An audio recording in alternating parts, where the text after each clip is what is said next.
Thank you very much. Welcome to the second annual Business Climate Luncheon. I'm Patrice Edwards, owner of Times Publishing Group, and this year's chair of the Santa Cruz Area Chamber of Commerce Board of Directors. Thank you so much for attending. We have all of last year's community panelists back, and at least 3 of them promised that they will have some good news for you.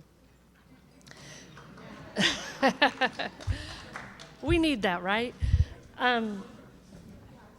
We are also grateful to Bob Gibbs for making his 3rd appearance at our chamber events over the last 2 years. Bob's insights into retail have been appreciated by hundreds of Santa Cruz business people. Before we give you a few minutes to enjoy your lunch, we'd like to recognize our elected representatives and their local staff attending the luncheon. From the Santa Cruz City Council, Lynn Robinson.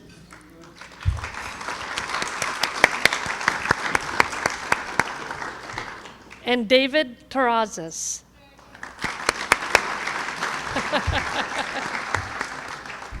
From Representative Bill Monning's office, Patrick Mulhern.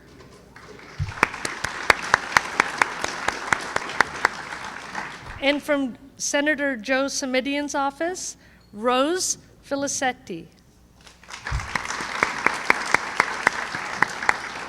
A couple of things first. I did want to tell you that the City of Santa Cruz Redevelopment Agency is now the proud owner of a trolley. And bravo, well done. And they've agreed to lease it to some group that is being put together with the Chamber, the Downtown Association, and anyone else that's willing to throw in with us. We're trying to raise some money to be able to run that for about 110 days this summer. I'm guessing that you will be hearing about that more. This is sort of a first salvo, and I'm sure that you'll be invited to contribute if you'd like. There are some interesting sponsorship benefits that will attach to that. So let me begin talking about the Business Climate Survey. I really want to thank Gary Merrill and Chip. Gary's from the Santa Cruz County Business Council. Chip's the exec at the Downtown Association for joining with us this year in doing this survey. And I also want to thank Jess Brown, who didn't go beat up his board to make the Farm Bureau an official sponsor, but was able to get a number of other ag producers as part of our survey participants this year. As you look at your materials, you're going to see a number of graphs that look like this. It's great to have a second year of data. We're going to do some comparison of that data. You can see 2010, 29 data. The 2010 data is in black. The line is black. The 2009 data, the line is blue. For charts that look like this, you're going to see essentially the chart divided in half. There's about the same answer at the bottom of the page. The things that are tinted in red to the left are answers where people have responded, at least on this graph, that their experience in 2010 or 29 was less than the prior year. And you can see that in that left-hand group, the prior year was particularly devastating to a lot of people. The data is very clear about that. I don't think any of us missed that in 2009. Much improved in 2010. If you look at the right side, not as dramatic a difference, but still an improvement between 2009 and 2010. To the top right of that same page is the source for that data, the source of that data. You can see a double line that says about the same, 21%, 15% in 10 and 09. Below that is a larger matrix. That is the same number. If you look at the percent below which is above that. That's actually the sum of those four numbers that are below. And you're going to see that treatment with a lot of the data we have because it's easier to see that accumulated data. So everyone who's below is included in that percentage. Same thing with gross sales above the prior year. That's the accumulation of the four categories that are above the prior year. You can see that in 2010, we recovered significantly. 60% of the respondents in 2009 had sales that were below their prior year. Only 36% were better. The above 24% had above the prior year sales in 2009, and in 2010, 42.6% were above. That's really quite good news. Here's the same data. This is below that, that same package that's broken out into industry segments. And you can see the industry segments at the top of each of those blocks of column. You can see here again that there are details about the amount below and above in the left-hand columns at the top and in the center, but that those are aggregated in a block of 3. All of the numbers that were below, all the numbers that were above are accumulated in those data sets. Also, that appears frequently in the document that you have, just to make it a little easier to do comparisons, we've actually subtracted the percentage of those who had gross sales below from the number who had gross sales above their prior year. So in this case, looking at the financial services, we had in 2010, we had 62% that were above their prior year. We had 15% that were below their prior year. The net is 46%. We've done that across the board. You can see these numbers for each of those industry segments. Financial services and agriculture did particularly well. And by the time we get to information and communication, we're down to about 7% difference. If you look at those bottom industry segments, you can see to the bottom right, real estate had 50% did worse than the prior year. Their net number, subtracting the downside from the upside, was a negative 36%.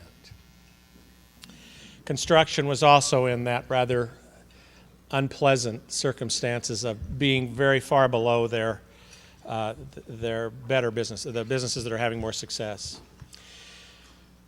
So then the next graph, I think this is now turn the page, is wages paid. The question is, tell us about the change in wages paid in this year compared to your prior year wages. You can see that there is improvement in 2009. Again, here, if you just look at the shape compared, this is the gross sales trends. You can see that there's a good deal more distance between 2010 and 2009 in that. And here it is again, there's the wages paid. Not nearly as much improvement in this year. There it is again. Change and back. So the notion is that while we've had better gross sales, they haven't been translated into increased wages. Same thing is true of inventory. 2009 inventory is the gold. The 2010 inventory is the blue. You can see they're both in both years. They're falling rather significantly. The percentage that increased inventory on the right-hand side of the center, relatively small. So we always ask about what are the business issues, what are the things that are important to you, and We've put that, this is on the next page, we've put that into 4 quartiles of 6 each. The first quartile is the only one I'm going to talk about. Highest on that list is public safety. Also on that list are improving the reputation and brand of Santa Cruz, growing business currently located here, effective engagement by local government in business. All of those are key issues. It was particularly interesting that the effectiveness of local elected officials went up very significantly. Last year it was in 10th place. This year it's in 2nd place. I'm hoping that actually translates into policy and budget, but we'll see. Then we ask about what are your expectations for the next year. And the first one is going back to gross revenues. What do you believe that your gross revenues will be like 2010 compared to 2011? And we've listed them by industry as well as all respondents. And you can see to the far right another net number, the total who expected increases minus the total who expected decreases. The good news here is that no one expects a decrease. Our all responses total was about 39%. 39% had expectations for increases, and 28% had a net number of for the same question a year ago. So year over year, we've improved about 11% in our expectations for gross revenues. This is maybe the best chart on the set, the best news on the set. This is what do you expect your number of employees will do in 2011? You can see that 59% expected to increase the number of employees. And a year ago, that was only 30%. And then strategies. This is on the next page. We've put together a long list of strategies that things that people as business managers might do to improve their business operations. You can see at the very bottom, we ask about closing your business. Fortunately, that has the highest level of unlikelies. Sometimes when you do data presentation, you wish you'd done it differently after you get the charts made. I wish I'd done this one differently. This is kind of complicated, so hang with me here. This is, what we did was again do that number who said this business strategy is likely, and we subtracted the prior year's number of people who thought that business strategy was likely. So those are all of the green blocks. The thing that's important to note is that if those are on the right side of that center line, that means that they actually think that it's more likely. That's a positive number. For some of those, you'll see on the negative, on the left side of the line, which means that it's actually less likely than the prior year, although they still are responding. Is it likely? So I'm not sure that even makes sense with the explanation, but I'm going to do my best to make something out of it. Same thing with the unlikely. 2111 survey, unlikely responses, subtracting the 2010 survey unlikely responses. If it's on the plus side of the line, that means it's more unlikely. If it's on the negative side of the line, it means it's less unlikely. One might say that means more likely, but I'm, So you understand my dilemma in trying to do this chart. I promise this one won't show up next year. And And this does not display uncertain, and you'll find many answers as you look at the raw data that people say, well, I don't know if I'm going to do that or not. So this is only people who chose one side or the other of that center point. So here's the most compelling piece on the upside. This is investing more time or money in community projects, local nonprofit organizations, and or local politics. And I thought, wow, that is really cool. This is one where it's both more likely and less unlikely. That line represents all good to that end. I went back and checked the question after I put this in and recognized that last year we didn't include invest more time and money in local politics. So I'm not sure. Next year we'll have smarter questions than that. But clearly people are thinking about doing things outside of the day-to-day operation of business to try to improve their business circumstances. You can see one here. I just circled change the mix of products. This is one where it's both more likely and more unlikely. I didn't want to make it too simple, right? This is okay. This is the one that I think is most curious on this list. This is the bottom right hand of that chart, a set of charts. Improve my or our competitive position by increasing advertising and marketing efforts. That's another one where they agree it's significantly it's significantly less likely, it's significantly more unlikely. That is to say, I think, that businesses are expecting to do less advertising and marketing as a business strategy. So you may just have to take my word on that. We'll see next year. And the last one I'll point out, you can see on the last page the demographics, the basic splits among different categories here. These are the expected economic conditions at the end of the year. And you can see that people aren't particularly optimistic about some of this. Taxes and fees, we have a great agreement that they're going to go up.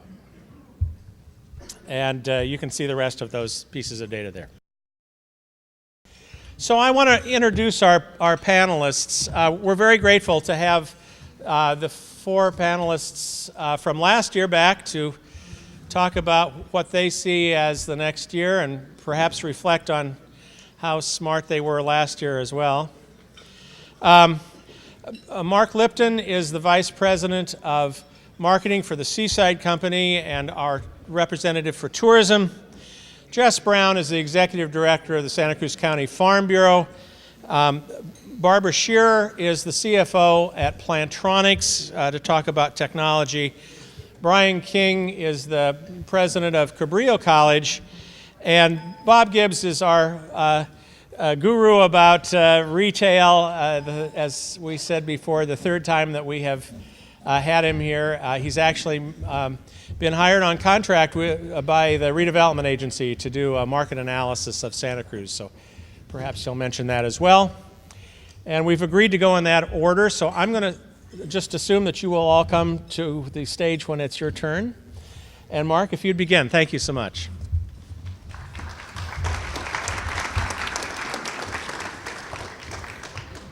Well, good afternoon. I'm going to start off by telling you that it's extremely more likely that I'm going to talk about tourism.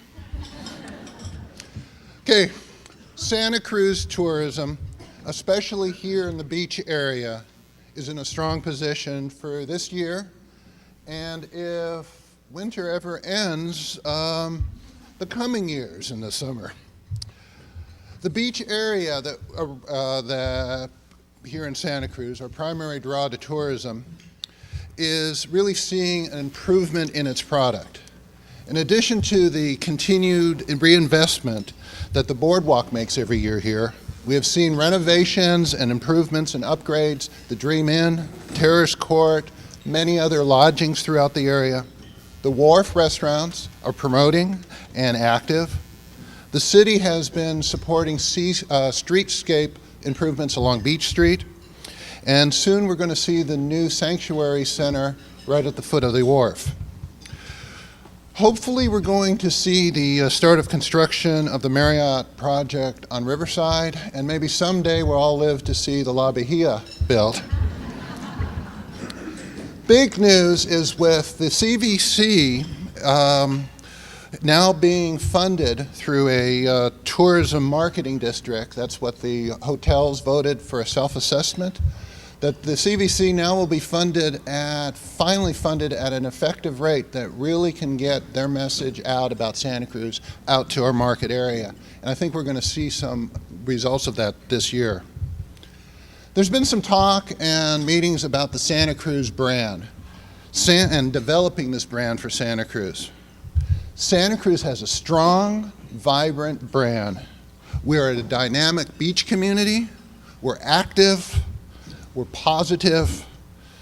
The public has a strong image, a positive image of Santa Cruz as a place to go, a place to relax, a place that they remember for their vacations, and a place that they return to, wanting to reconnect with their friends, their family, to share moments. This area is continually recognized regionally, nationally, and internationally with positive press and ratings in all types of press. We've from everything from National Geographic to Forbes magazine, Travel and Leisure magazine, to even the London Daily Telegraph has had positive ratings and stories about Santa Cruz. Now we talk about a changing market. There's change in this market. Well, we are the right product, and we continue to be the right product for this changing market. The challenge is that this market of ours is much more competitive.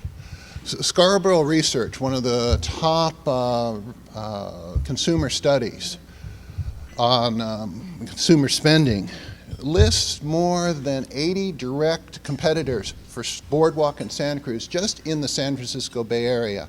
Competitors for that day trip, for that 2 or 3 day vacation, everything from other amusement parks, zoos, sporting events, museums, and even India casinos.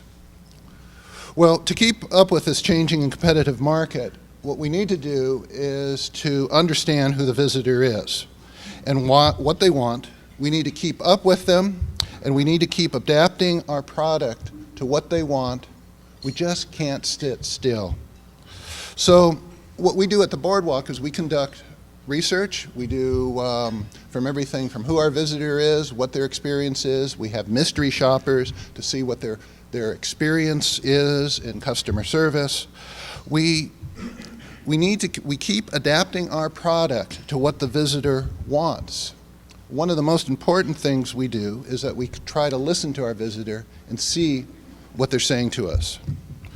So what we found out is what the most important thing that people decide upon when they are looking for a vacation or a place to visit for recreation is safety. The next thing is customer service, then whether you have the activities, and then what the price is. So we keep track of certain demographics of our visitors. The market is changing. What we saw in a changing trend is that the market is aging. People are having kids older. 35 to 54-year-olds are now a more important market segment than 18 to 34-year-olds. 10 years ago, 55 plus was not a significant market for us even at the Boardwalk here. It is now. Grandparents are active, they're doing things, they aren't just being taken along on another family trip. They get the grandkids and they take vacations. Value is important, but value is not just discounting your price. It's value. At the Boardwalk, we had double-digit increases in 2 programs, opposite programs. On one side, this last year, we had double-digit increases in our biggest discount program, Wednesday and Thursday Pepsi can nights. Inexpensive time to come to the Boardwalk. On the other hand, We had double-digit increases on our most expensive offering, our season pass, over $70. You need to give what people want. You need to provide the value. What we've been doing at the board, what we've experienced at the boardwalk in our lodging over these past few years is a modest growth in business. We anticipate that to continue, but we've been doing that not by increasing the number of visitors, so much by increasing the number of visitors who are coming, but what we're doing is focusing and refocusing and retargeting through our surveys and such on who our visitor is and inviting these premium visitors, the person, the family that's going to spend more time with us, more money with us, buy the ride tickets, buy the season pass, buy the merchandise. What we also did is remember our centennial a few years ago? This area was known as a place of recreation and entertainment. So what we did for the centennial is we brought in the Moscow Circus and some additional entertainment. Well, we had our best year ever. Since then, we've continued that entertainment, and we kept adding to it. So we're adding different entertainment. This year, we will have the band series, of course. We'll have a slew of our other entertainment. We'll have weekday, top-level, internationally known entertainment. We're going to be adding this year free movies on the beach during the summer. So don't get me wrong, rides are important. It's our core business. I'm here to sell rides on the roller coaster. But what happens is visitors come to Santa Cruz to be entertained. They know that they might come to buy their wristband and ride the roller coaster, but they know there's so much more to do here. So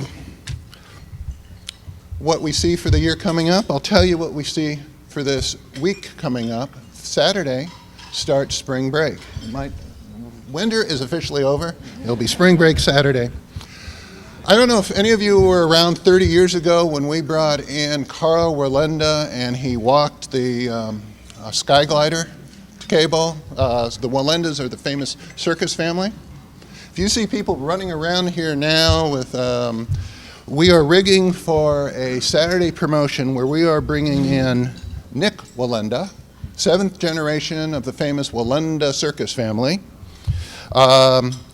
Nick will be here, and what Nick will do to kick off our spring break is, for the first thing, is the warm-up act. He's going to climb on top of the Ferris wheel, balance up there, then we're going to turn it on.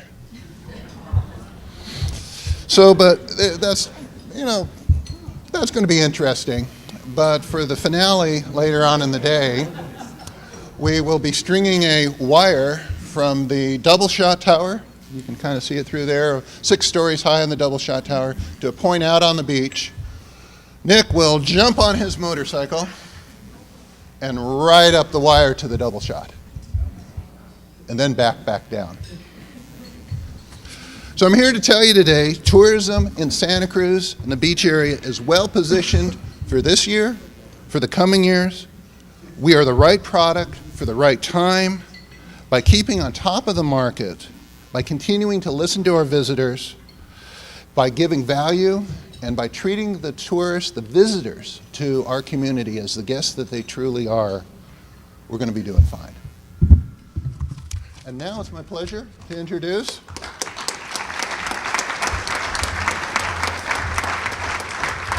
Jess Brown. Thank you, Mark. Even though I'm talking before Barbara, I do want to give my nod to high technology, or high tech. I drove into this parking lot today, picked up the folder with my comments on it, and it was the wrong folder. So through the advent of the smartphone, my comments magically appeared.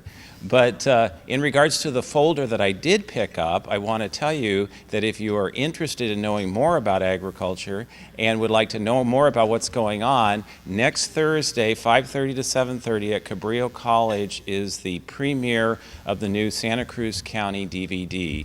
And it was directed by Christina King, who Brian knows very well as his wife. And as Mark mentioned in his comments about tourism doing well, agriculture has also been blessed with that for many years and continues to be that way in Santa Cruz County. Unlike some of the other unfortunate things that have occurred during the last 3 years with the economy, agriculture has maintained itself well in Santa Cruz County. And as Bill mentioned in his opening comments about this survey, we were very fortunate this year to have several people in agriculture fill out the survey. It is a leading industry in Santa Cruz County, so it's important to factor them in when we're discussing the economy. One of the things about agriculture that I think really continues to make it a strong industry here is its diversity, its adaptation to problems that occur, and its ability to change. You're looking at an industry that is 99.9% family farmers still, and as they say, if you are doing the same thing in your business that your parents did in that business, you're not going to be in that business for very long, so you have to change.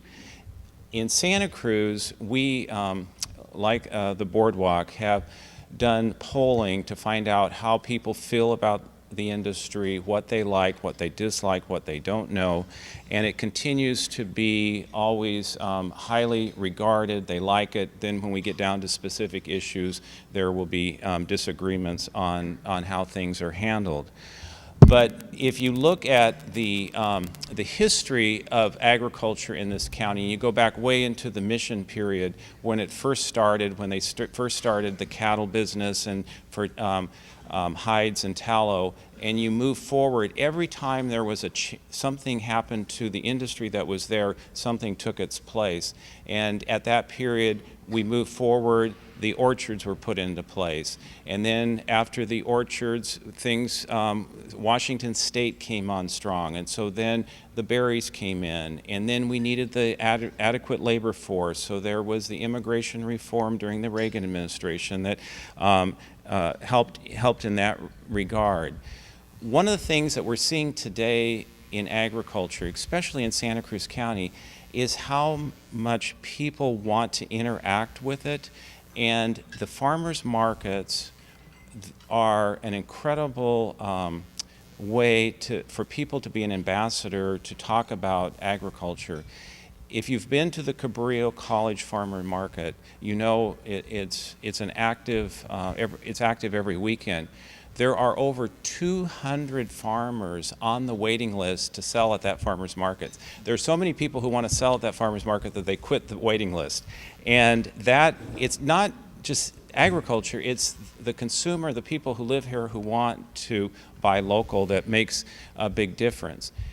And then you move from that, you have the diversity like Live Earth Farms, if any of you are familiar with that. It's all based on community-supported agriculture, CSAs. They have hundreds of subscribers. That's how they do their business. It's very successful. You go regional. You have people like the Gibbs Ditch Ranch. They market not only from their farm, but they market on a regional basis. And then it expands out Driscoll's, Martinelli's on an international level. All of this creates the industry here that gives the support that's needed for those industries to survive. Now, the issues that face us today and tomorrow that will impact the industry on a national level are the fuel costs, because agriculture is very dependent on that for production and also for transportation. There's also the uncertainty about labor, what will happen in regards to immigration. On a local level, the issues that are out there are the water and the land use. And we have had really good support from local agencies, but sometimes when land use isn't done right, it's very hard for agriculture to survive. So I think the future is very positive, and a lot of that goes to the innovation of the growers, but also in Santa Cruz County, it goes to everybody who's taken such a strong interest, who wants to support it, who's out there, wants to interact with the industry. Thank you. Actually, we've done very well over the last year. And when you look at the numbers up here, basically these are calendar year numbers. The LTM stands for latest 12 months, but it's really, think of calendar 10 versus calendar 09. So our revenues were up 16% from 580 to 673 million. Our earnings were up almost 70%. The trough quarter for us was the March quarter of 2009. We only did 128 million in revenue that quarter. If we annualize that, it's only 512 million. So we're up over 30% from the low point. And in the last 12 months, the stock is up about 12%. We're planning to continue to focus on unified communications. And basically, unified communications is a broad set of technologies, but I'd like to simplify it and just say, think of it as a way for employers to create a virtual office for all their employees. So if you're working from home or you're working from the road, you could be just as effective as if you were in your home office. UC is really good for Plantronics because when companies decide to do this, they generally do it for the entire enterprise.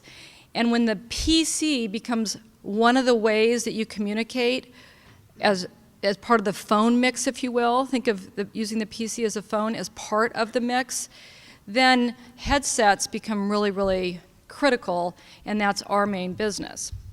So it's also our 50th anniversary this year. Very proud to let you know that. And it's great to be able to stand here with 50 years of growth behind us, and we've literally grown in almost all those years, and yet we're actually more excited today about our future and our future opportunities than any of the opportunities we've seen so far in our history, and it's all about UC. So basically, the way that we work is changing. We're much more mobile. We work in all the kind of places that you see here on the slide. How we work is changing. You know, the 9-to-5 workday is gone. I hope it's not how, you know, you're running your businesses. It's not how people are working.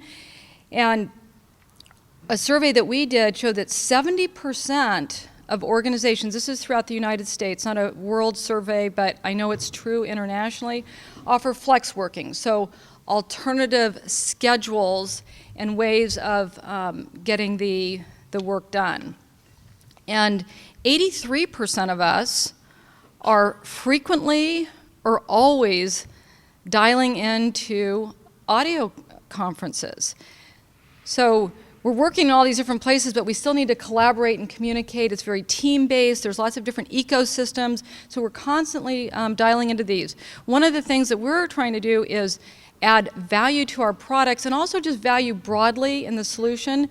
So we're doing more software than we used to, and we created an application that is called Instant Meeting, and basically with one click, you're instantly into the conference call. So you don't have to go through all those different steps and take forever, and everyone can get on the call at once and start, and you don't have all those lost minutes. So that's pretty popular, and you could check our website for how to get it.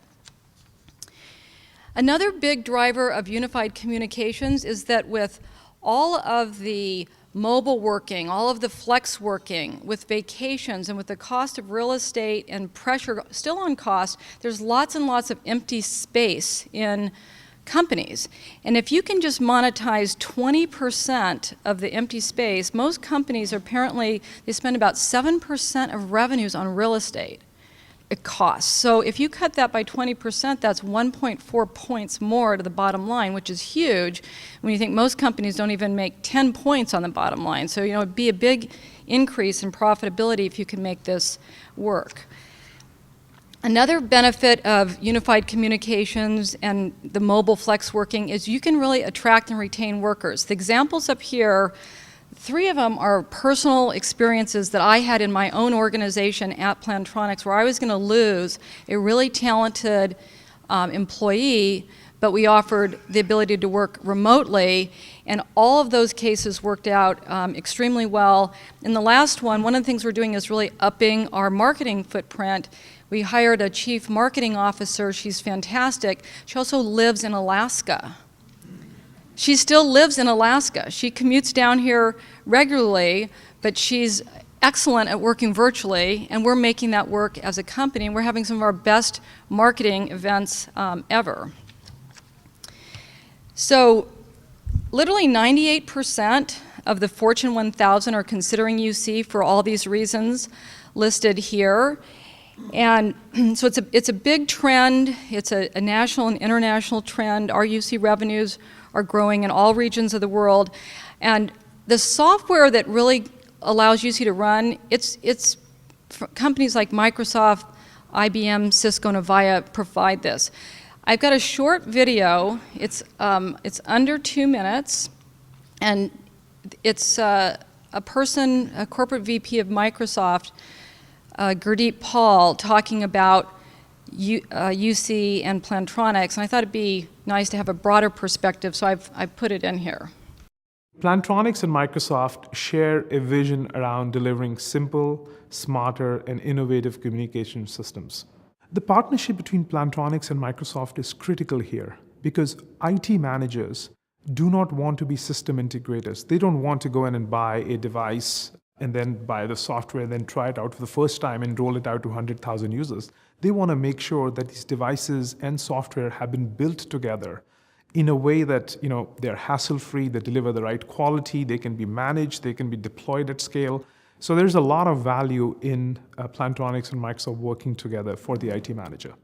In the end-to-end communication system, there's clearly this role of software, and of course we're innovating there, but there's also a lot of innovation required in the different pieces. For example, in audio devices. I think Plantronics has a track record of innovation there, and they continue to innovate in ways that are very impactful for the end user. For example, how to best deliver audio in a noisy environment. We can't do much in software with that. We really have to count on Plantronics and the innovation. And even things like presence, where an audio device, which is a very intimate device, can tell us a lot about what the user's intent is, what they may be doing, et cetera, which can then be reflected back into the software system. So these kind of innovations are something which are very essential, and we need to continue to do, and we're going to count on Plantronics to help us with that. And I'm really very pleased to be able to tell you that your local neighbor here of 50 years, Plantronics, our products are literally used by 100% of the Fortune 100 companies. So that's one of our favorite facts. And that's a cash register. That's a cash register since this is about business climate. And here are some of my thoughts for the next 18 months, which I'll let you read, and maybe we can cover in some of the Q&A. And I'm going to turn it over to Brian King of Cabrillo College. Well, I'm Brian King, and I've had the honor of serving as president of Cabrillo College since 2004. So it's hard to believe that soon I'll be starting my 8th year, but the most important role I have is a parent. And how many of you have kids at home now?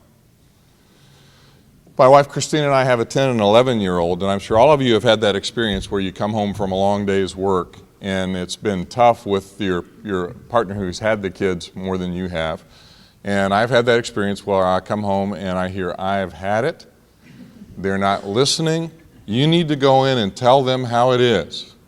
How many of you have had that experience? That's a little bit like what Bill Teisling told me in the presentation today. He said, well, a lot of people are going to have good news, but when your time comes, you need to tell people how bad the budget is and what it's really like. So I'm going to do that, but I also am going to sandwich it with more positive news than the really tough news on the budget. First of all, talking about how important education is, and it's more important than it's ever been. And I won't just talk about Cabrillo, I'll talk about the partnerships we have with our K-12 districts and also with our other higher education partners, including UCSC, CSU Monterey Bay, and San Jose State.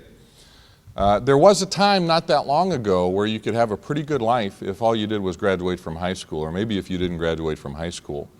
You could start at an entry-level job and work your way up to the middle class, and I think most of you understand that those days are largely gone. that the days of low-skilled jobs leading to the middle class are a thing of the past. The reality is if you don't have a high-level certificate or degree, could be an associate's degree, it could be a bachelor's degree, it could be a vocational certificate, you're going to be stuck in the working poor. So now more than ever, the importance of partnering so that students are ready for college and ready to succeed is just of tantamount importance to the future, that if our sons and daughters don't have a marketable degree, they're going to be stuck in those jobs that many of us went through when we were working our way through high school or college. And the kind of jobs that kept me going back to college, working in the summer. One summer I was a roofer. Anyone ever done that? It's a wonderful incentive to go back to college if you spent the summer on the roof. So the high quality certificate or degree is the key ticket to the middle class and beyond, and without that, the lifetime is going to be a part of the working poor. And we are very fortunate in this county to have access to outstanding higher education alternatives from the Cabrillo standpoint. How many of you have taken a class at Cabrillo? Almost everyone. How many of you have a degree from Cabrillo? Okay, how many UCSC graduates? So many of you have taken advantage, and not surprisingly, once you've been in Santa Cruz County, you want to stay. So our graduates stay in the county and do very well. For all of us in education, from kindergarten through the doctoral programs, I would say the number one challenge right now is that our high school students are not as prepared as they need to be. You hear that in a lot of different settings in education. It's not finger pointing at any part of our segments of education, but at Cabrillo, for instance, what percentage of our students do you think need help, first-time students, when they come to us in either math or English to be ready to do college-level work? What would you guess? 75? What did you say? Did you read my script? 90% of our students do need some sort of help in being ready to do college-level math or English. So that is a huge challenge for our community that we need to be working together to make sure that when students are graduates of high school, they're ready to do college-level work. So I think that's our number one challenge as a community. And the second point is talking about the budget and what it means for that goal of having students ready to do college-level work and succeed. And I have two quick thoughts setting up the discussion of the budget. Many of you have heard variations of the story. I suspect it may even be true, but it may not, about the little boy who was an incredible optimist, that everything that happened, he saw good in it, and his friends would get tired of it, and his birthday rolled around one year, and kids can be mean, and they actually put horse manure in the box and wrapped it up. So he's opening all the presents, he opens this box of horse manure, and at first he looks at it and smells it, and his face lights up. There's got to be a pony somewhere. So my job is to be an optimist. But when we're looking at the budget, I don't think the smell means there's a pony anywhere to be found in the next 18 months. So the cold, hard reality is that the next 18 months for most organizations that rely heavily on state funding is probably going to be the worst year, maybe ever. And we hear a lot of hyperbole, and I don't want to be jumping off cliffs or anything, but when you look at what's happening at the state budget, for an organization like Cabrillo that relies almost entirely on state appropriations, we are going to have the largest decrease in funding in any 18-month period that we ever have. And this is our 52nd year of operations. So we had a meeting, for instance, yesterday with representatives and leaders from all over campus, and we talked about 2 dates and 2 numbers, and I thought we might spend the whole time talking about whether the numbers were real and whether the timetables were realistic, and we really didn't have much discussion that for an organization that has about a $60 million operating budget, it's actually less than that because we've already reduced about $5 million from our operating budget over the last couple of years. So maybe a $55, $56 million operating budget, we have to reduce our budget by $3 million for the fiscal year that begins in July. So we'll take recommendations for reduction to our board in July. And then looking at the fiscal year that starts in July of 2012, we have another $4 to $6 million to reduce out of our budget. So I know many of you have been in organizations that have gone through processes like we're going to have to go through, but the bottom line is we have to reduce 10 to 15% of our operating budget over an 18-month period. And there is no precedent for Cabrillo having to do that. There's really no precedent for our K-12 school districts making those kind of reductions or for UCSC or any of our other education partners making those kind of cuts. So will it get better? Will the legislature be able to put an issue on the ballot that postpones the tax cuts that were scheduled for June? And many of you know that Governor Brown's budget proposal was a balanced proposal, half cuts, $13 billion in cuts, and $13 billion not in new taxes, but in putting off cutting taxes that are due to expire at the end of this year. So far, the legislature has not been able to get together on putting anything on the ballot and postponing the tax cuts. So I participate in a conference call every week with presidents and chancellors from around the state, and the most likely scenario now for the budget is what we had thought was a worst case scenario, the all cuts budget. So we'll be planning for that scenario. And I mentioned my kids. My 10-year-old son a couple of weeks ago asked, what do you do? He knows what my job is, and I don't think I did a very good job explaining, but after hearing Mark say, we put him on the Ferris wheel and he balances, then we start. That feels a little bit like what it's like dealing with the budget these days. So in the upcoming news, the May revise, the governor revises the budget in May. They have some sense of what the revenues are, so that will be coming in the next few weeks. We'll have an idea what changes have happened to the budget, and it's going to be more cuts in the governor's budget because right now there's no way of extending postponing the tax cuts to having the revenue. So we're all focusing on the core of what we do. And if you drive by our campus and see the wonderful new buildings that were made possible by 2 bond issues, you might think, how in the world can the college be struggling with budget issues? But the issue is about the operating budget. Already had $5 million in reductions, looking at $7 to $10 million more in operating budgets. So the reality is, no matter how optimistic I may be or we may be together, Cabrillo is going to look fundamentally different 18 months from what it did 2 years ago. And as your organizations in the private sector have had to do in tough times, we have to look back to our core. And the core of Cabrillo and the core of community colleges is job training. We've talked about the essential job training that changes people's lives, puts them to work. Transfer preparation, so students can transfer from a community college to a 4-year college or university. And also basic skills training, the idea that these students who aren't ready, to get them to the next step, we have to get them up to college level work.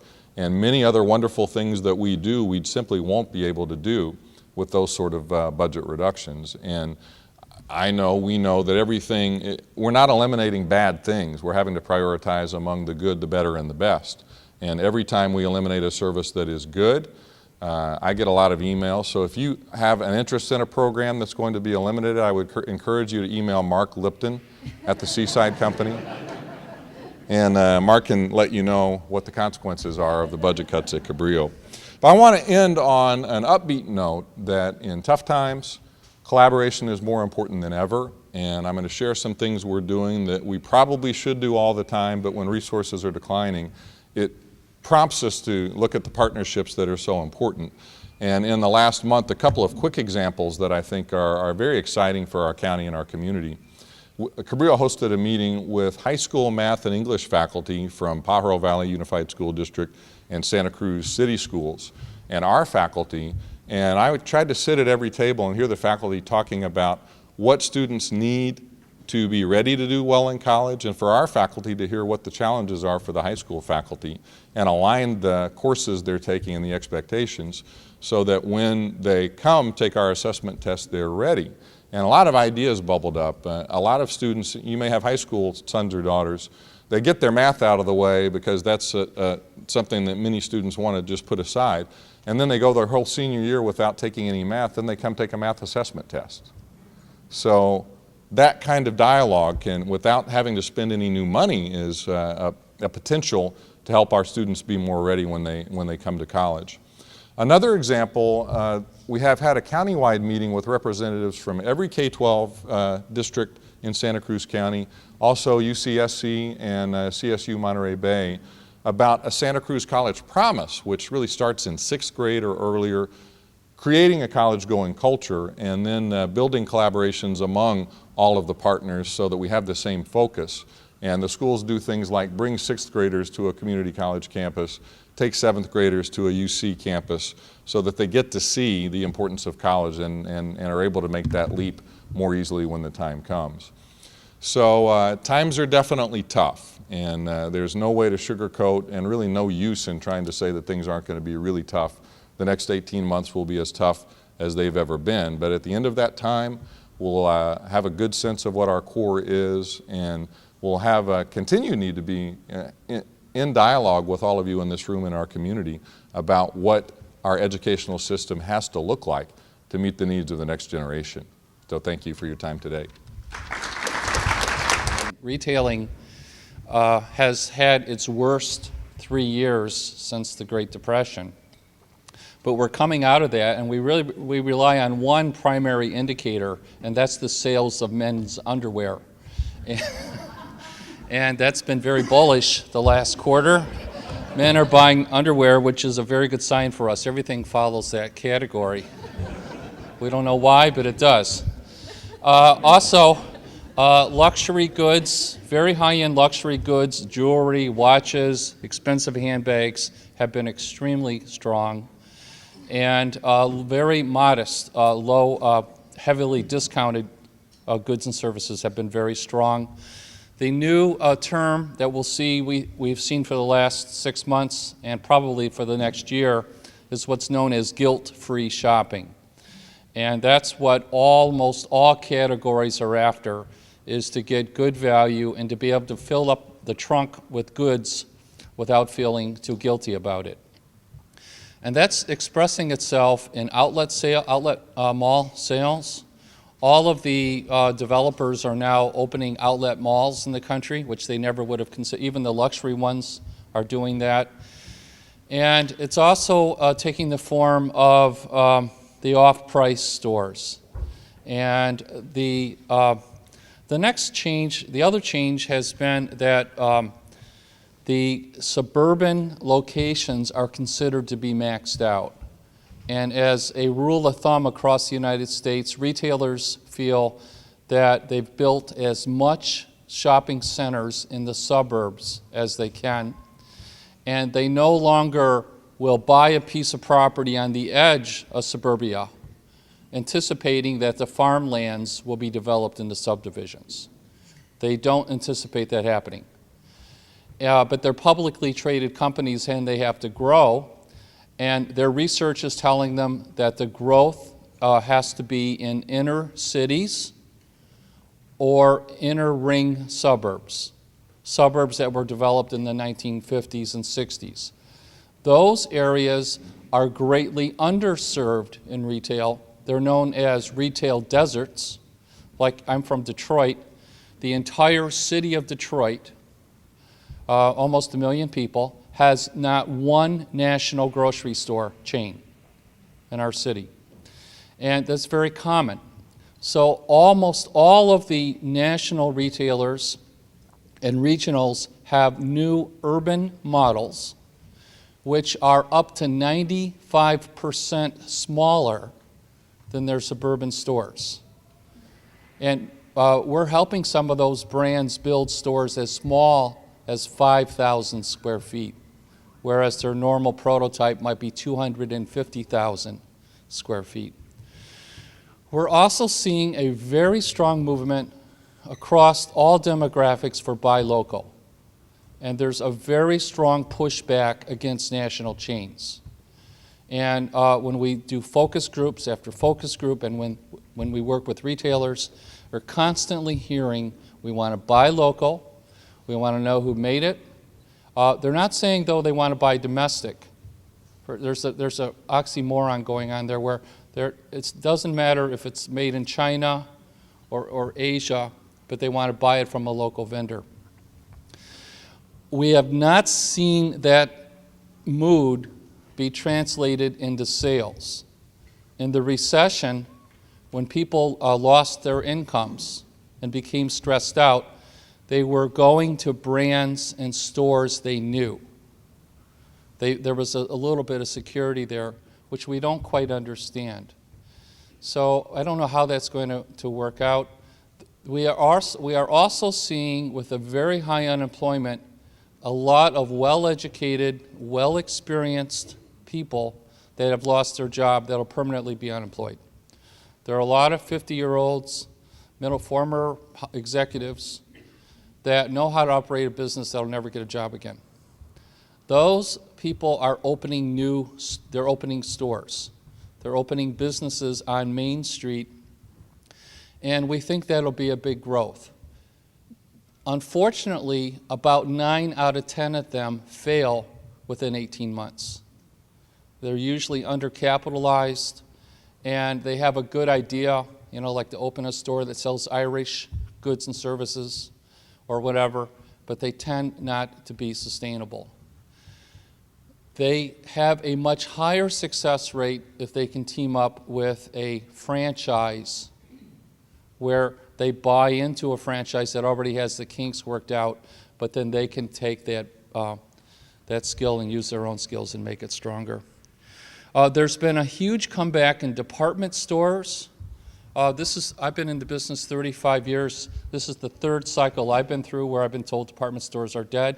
Department stores are stronger than ever. And they're more profitable than ever. And one of the things they're doing is they're returning back to being true department stores. Historically, department stores were big boxes, sometimes 1 million square feet, like Marshall Field's was 1 million square feet in Chicago. And then they would rent out departments to jewelry, sporting goods, shoes. They're doing that again.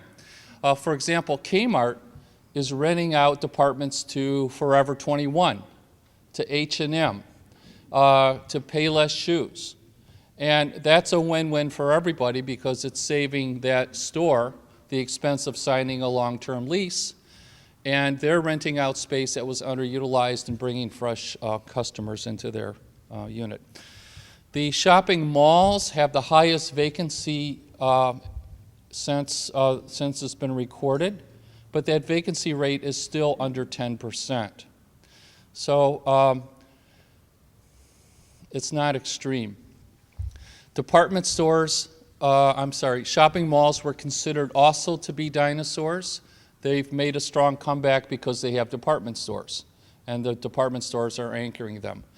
It's considered now very risky to have any shopping location that's unanchored without department stores or supermarkets.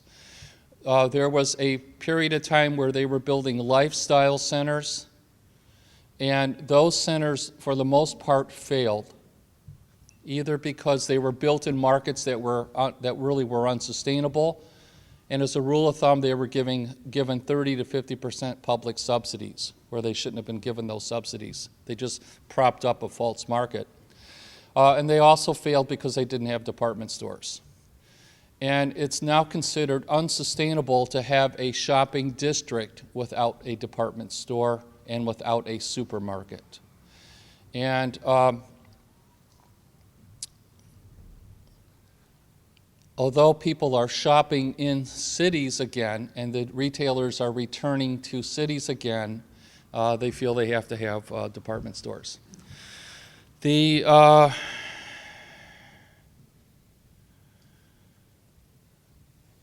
me just leave on this. The industry is always changing. People always have to buy goods and services.